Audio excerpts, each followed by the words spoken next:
Yeah, Jamie, I can tell you it's probably around, I would say, 23, 24 degrees. The wind is gone and it is actually quite warm out here. In fact, I'm sitting in a t-shirt and shorts and I'm feeling a little on the hot side. So it is very pleasant in the Sabi Sands today, although the temperature is dropping quite steadily this week. It's going to start going down to about 23 degrees towards the end of the week. Oh, beginning of the week, should we say, end of the week, or middle of the week. So I think by Wednesday it goes down to about 23. You can forget what day we're on. That's just when you know that you live in the bush is when you start to forget what day of the week it is. The only reason I know it's Saturday today is because of our dismal rugby performance by our country's rugby team. Jojo, you're wondering when the rains will start? Imminent, Jojo. Hopefully sooner rather than later. But generally now, end of September, early October is when we first get our, normally get a first sort of rain at that period.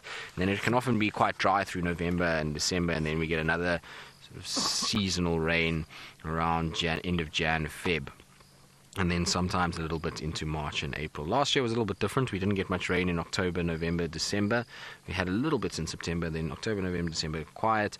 January was fairly sort of dry, February fairly dry, and then March and April we got a lot more rain, and that's why we probably have as much water as we do in some of the dams, is because the rain was quite late this year, and that meant that we had a nice full dams, and that kept everything good.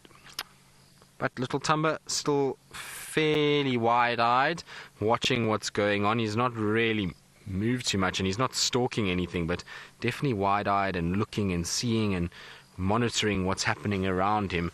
I don't think he's really seen too much. I'm trying to look around and see if there's anything behind us that he might be watching, because he keeps kind of looking over his shoulder. You can see he looks through, and I think it might be to do with some of the insects that are buzzing around our vehicle, because we have the light that gets shone on me as well as varying other little lights on the car, like the radios and stuff, and the insects are attracted to that, and they've been buzzing around, and so that's maybe why he's been looking. You can see, look at how the ears are twitching.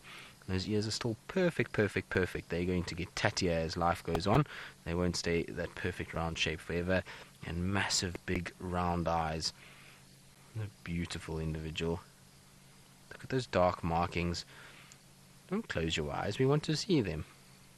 No, I'm tired and sleepy. I want to close them and fall asleep rather.